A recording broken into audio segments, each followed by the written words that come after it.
Credit cards can be a powerful tool that can allow you to earn points that you can utilize for travel experiences that you otherwise would have never been able to experience. But while credit cards can become a tool, when does getting more credit cards become too much and become something that can get you into a lot of trouble? Well, in this video, I'm going to discuss realistically the perfect number of credit cards that you actually need. I'll debunk some common misconceptions about credit cards. And finally, I'll discuss the optimal credit card journey that I think everybody should take. So if we start with me, I am personally 24 years old and I have 11 different credit cards. And honestly, probably at least 9 of those cards I've gotten just in the past 2 years. So it seemed like every couple months I would be receiving a new credit card in the mail. Since I am so young and I have more credit cards than a lot of 40 or 50-year-olds do, I would constantly have people think that I was being irresponsible and they probably assumed I was in a bunch of debt. So I want to start by debunking this myth that credit cards are inherently a bad thing, because I think it has become a common perception in our society, especially among older generations, that credit cards automatically have a bad connotation. Yes, credit cards can be a major liability if you use them the wrong way, but having more credit cards doesn't automatically mean that you're probably in debt or missing your payments. And a lot of people don't understand that not only can having more credit cards give you additional benefits and value, but it can actually help your credit score as well. The reason for this is because if we take a look at a credit score breakdown, your credit score is going to be broken down by 35% payment history, 30% amounts owed, 15% length of credit history, 10% new credit, and 10% credit mix. 65% of your credit score is going to be based on the combination of payment history and amounts owed, which basically takes into account any late payments and any debt that you have,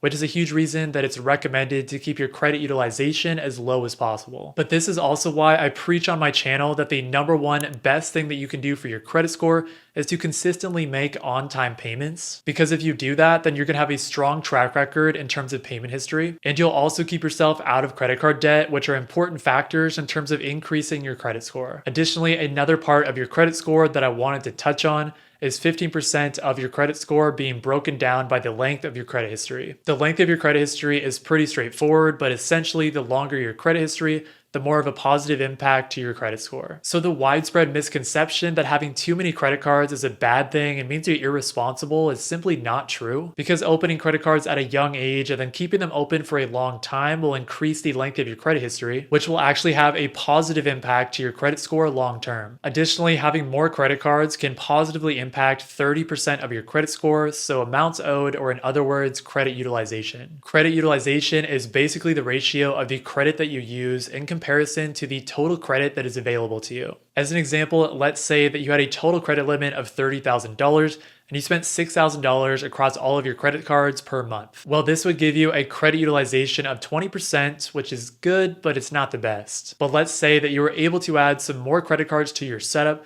so you're able to increase your total credit limit to $90,000 while keeping your spending the same. Well, then you would have a credit utilization of 6%, which is really good, and it would have a positive impact to your credit score. Basically, you want your credit utilization to be as low as possible, and having more credit cards is actually going to allow you to keep that utilization low, which is going to positively impact your credit score. So even though I do have 11 credit cards at age 24, and because of that, a lot of people would think I was being irresponsible, the way that I have positioned my credit card setup is going to allow me to have a stabilized high credit score. To start with, I make on-time payments 100% of the time, and I keep my credit utilization low, which are the two most important factors in your credit score. Additionally, out of the 11 credit cards that I have, the vast majority either don't have an annual fee, or they are annual fee credit cards that I either plan to keep open, or they have a specific downgrade path to a no annual fee credit card. As an example, I have no annual fee credit cards like the Chase Freedom Flex and Chase Freedom Unlimited. I have annual fee credit cards like the American Express Gold Card and Marriott Bonvoy Business that I plan to keep open forever. And then I have a card like the Hilton Surpass, which has a specific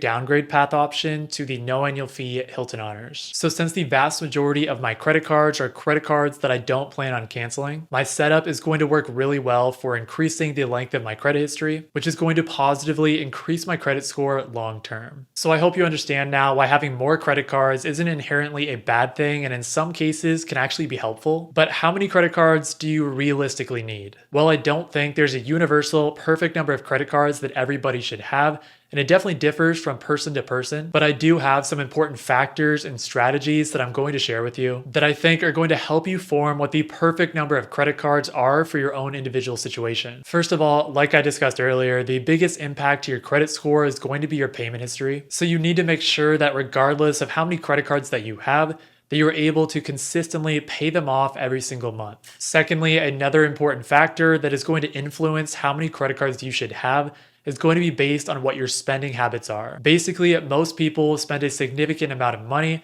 in spending categories like grocery stores, gas stations, dining, flights, or hotels. And some people just spend more money in those categories than others, such as if you have a big family, you travel a lot, or other personal factors like that. Some people might be content with taking a more hands-off approach and just having one credit card to cover all of their spending. And in that case, a catch-all card like the Citi Double Cash that gets 2x back on all purchases would be a great option. But if you want to take a more hands-on approach, then you could have multiple different credit cards for all of the major spending categories that you spend the most amount of money in. So for instance, you could have the American Express Gold card for dining and grocery stores, the American Express Platinum or Capital One Venture X for travel, and the Chase Freedom Unlimited as your catch-all card. Next up, another important factor that is going to influence how many credit cards you should have is going to be based on your travel preferences. Ultimately, some people are just going to travel more and some people are going to travel less. And travel credit cards are going to give you a range of different travel benefits that include travel statement credits, loyalty status, airport lounge access, and things like that. So if you are someone who doesn't travel that often, maybe you travel like once per year, then having just one core travel card like the Chase Sapphire Preferred